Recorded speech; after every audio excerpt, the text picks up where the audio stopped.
In the previous video, we talked about how to use the compute engine set of Google Cloud activities, wherein we saw VM management using the instance activities that is already present here. The second part of this particular tutorial is going to be around the storage activities and how we can use them to create and manipulate buckets, and same goes for the objects as well. So as a use case, right now what I have in store is that we want to do some kind of object migration, some kind of data migration from Azure to Google Cloud. And for that, we have used the Azure activities as well to actually read the data, and we are going to use the Google Cloud activities to actually create the corresponding buckets and the files that is going to be stored within that container. So let me explain you what is already in place for you and what we need to create as part of this particular tutorial. So first of all, reading from the Azure is already done for you. We have an Azure scope activity that is going to connect to the Azure.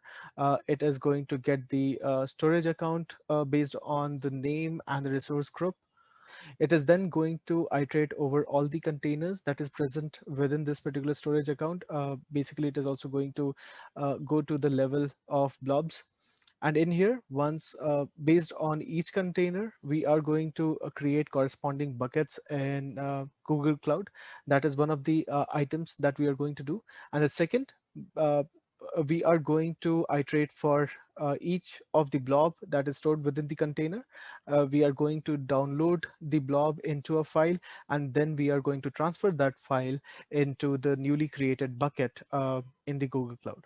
So that's the total flow of this particular uh, project. And then what we need to complete is a creation of the bucket in Google Cloud, and then we are also going to design transferring of the file into the Google Cloud bucket that we have created while reading the Azure. So let me show you what we have in place from the Azure perspective. So this is the storage account that we are going to use. Within that, I already have a container in place. I'm going to expose that. This container is named as storage, and it contains two files. One is PDF, one is test image, and this is what we have to transfer to Google Cloud buckets. So in here, let me go to the buckets. So you can see that there is only one bucket already present, and probably it is going to create a corresponding bucket for the newly transferred uh, data storage that we have in Azure. So for that, let's start building our project. So first of all, as part of this, we are going to create corresponding buckets to the Azure. And in here I have all the items that I need to create the project. I have the service account key file. I have the project ID wherein I want to create this bucket, and I will get the bucket name, and bucket name basically will be corresponding to one that is coming from the Azure naming, and the out bucket will help us in getting this bucket out of this particular file. So let's create this one. This should be pretty straightforward. So first of all, what I'm going to do is obviously use a Google Cloud Scope to um, to attach to the instance that I'm going to work with. And in here, I'm going to use service key file that I have. So this will attach to the instance, and then I'm going to actually create a bucket naming. There are certain, like I said, there are certain naming requirements that is there that you need to follow. And in this sample, because the name of the container that we had in Azure was storage, and storage is one of the names that is not uh, uh, that is basically restricted to use while creating the names of the buckets. That is what I'm going to do. I'm going to replace the storage part with an abbreviated version of it, so that it gets accepted while I create it. And then I'm going to create tags for the ownership. In this particular one, I am going to have only one tag called creator, so that this resource belongs to me, and I'm going to store it in labels,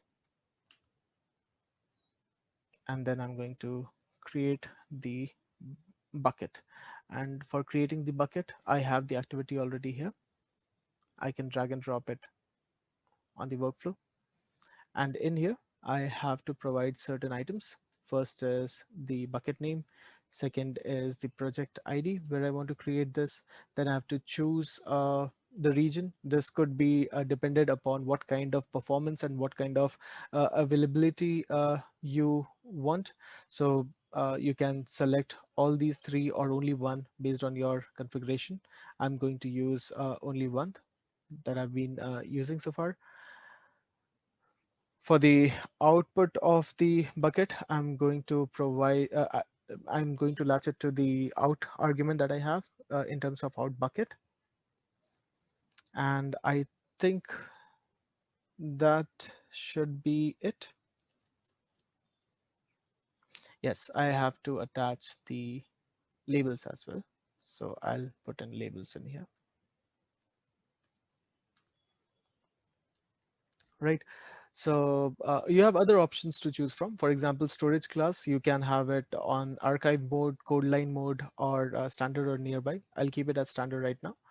Uh, and you have also option of choosing from Google managed key, or if you have a customer managed key, you can choose that as well. So all those options, you get it out of the box while using these activities in here as well. So this is ready. I can run this particular workflow file, but I'll do that once I complete both the part of it. So once the bucket is created and I have downloaded the file, I want to upload that file to the Google Cloud. And for that, I have this workflow that I need to develop. And again, I have all the arguments in place that I would need to create this one. So to begin with, again, I'm going to use Google Cloud, and then I'm going to use a service key file. I have the service key file here. This will do. And then what I need to do is to actually upload the file. And for uploading the file, I have an activity that is created, which is called upload object from file. And in here, I have all the information that I need to provide. For example, the bucket. This is the bucket that I created in the previous file. Content type is going to come from the file that we downloaded, the information that we downloaded from the Azure. Uh, Same goes for file path. And I can keep the object name as I please. So in here, I can provide the object name same as the file name. I can provide a timeout for running this activity, else it will run until completion. And then I can provide the storage class. And this again, I can choose from the option that I have. I'll keep it standard for now.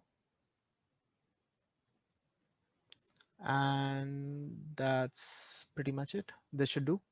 So I have created both of these workflow file. And now if I run this, I should be able to transfer my complete set of files that is there in my Azure instance into the Google Cloud platform.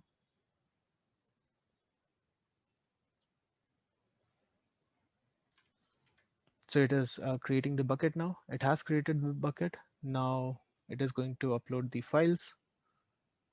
It has uploaded the first file. It is going to do it again for the second file. It has completed uploading it to the second file, and that's pretty much it. It's done. So if I go back to the instance, if I refresh this,